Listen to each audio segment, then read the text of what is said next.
Dear colleagues, dear representatives, ladies and gentlemen, distinguished partners and new partners, welcome everyone to our Rhine Network meeting. As many of you know, I would have loved to greet you in person here in North Rhine-Westphalia. Whilst, regrettably, I cannot make it this time, I'm optimistic that there will be another opportunity later this year. That said, I would like to let you know that I'm delighted with the latest developments in the Rhine program. Within such a program, good cooperation and network is crucial.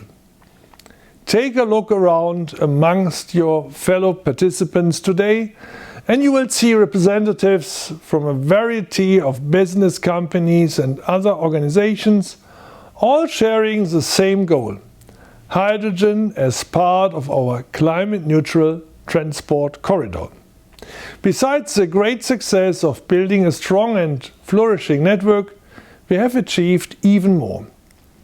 We completed our Kickstart study in August last year, which was funded by the Connecting Europe Facility Fund. I would also like to take this opportunity to thank the province of South Holland again for their great project lead. Thanks also to our other project partners at the Port of Rotterdam, Rhine Cargo and Duisburg for the outstanding cooperation. Now we have a blueprint to build on and an idea about how exactly our climate-neutral inland waterway transport system might look like. Based on this, a number of highly innovative projects have already been launched. Some of them will be presented here later on.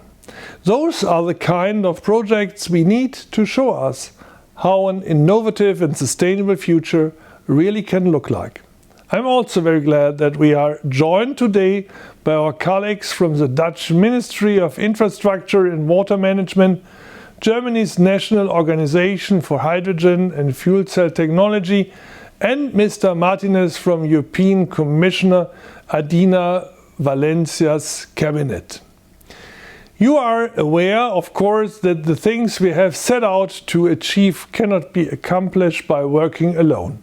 For this to become a success story, we need contribution and input at every level and from people with a multitude of specialist backgrounds between them.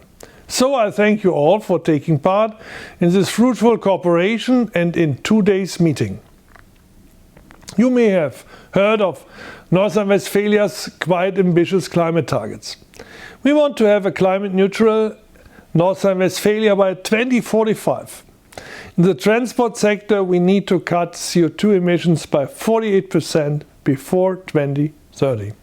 This will take some robust initiatives along with an ambitious innovation policy that does not prejudge a particular technology.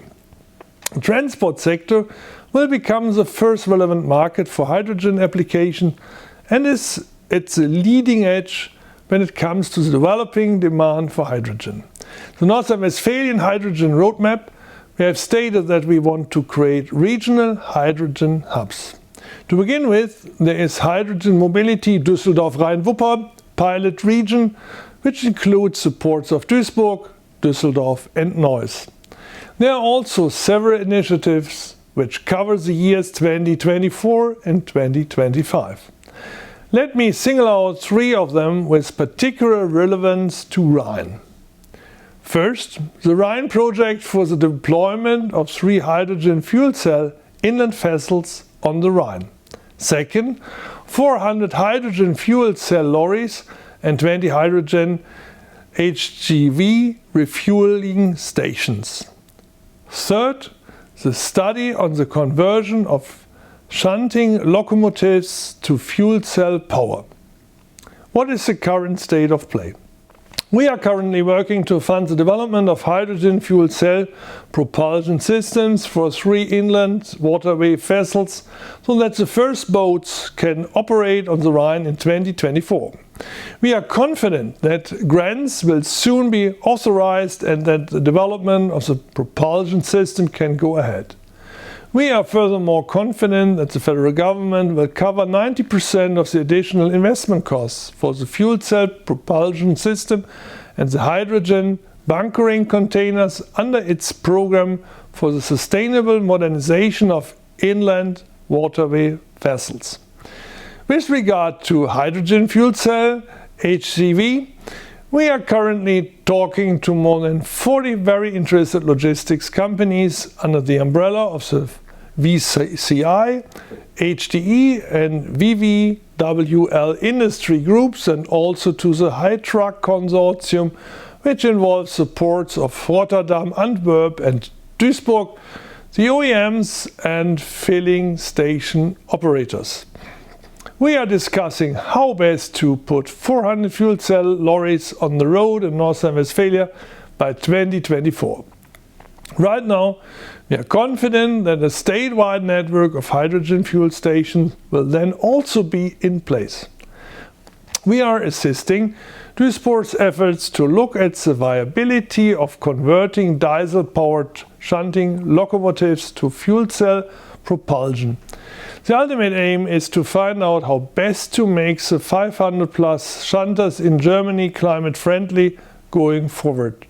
With these measures, we want to create momentum and stable ecosystems for the market for fuel cell propulsion to evolve quickly. We need to upscale production now so that the production costs for the vehicles drop and a network of hydrogen refueling stations is established. We have successfully campaigned in the federal upper house for more ambitious expansion of the hydrogen infrastructure within the framework of the European Directive on the Deployment of Alternative Fuels Infrastructure, and not only for hydrogen filling stations. Given that the additional investment costs for fuel cell powered vessels, hydrogen bunkering and container refueling stations will be significant, we need the respective national strategies to come up with rollout schedules, targets, milestones and the necessary financial resources. Only then will this innovation become more than just a good idea. Only then will we manage to actually make inland waterway navigation in Europe emission-free. So you can see that we take our ambitions very seriously. A big thank you to all those on board. To those not yet on board, thank you for being here and for taking part in this discussion. Please have a wonderful and fruitful afternoon.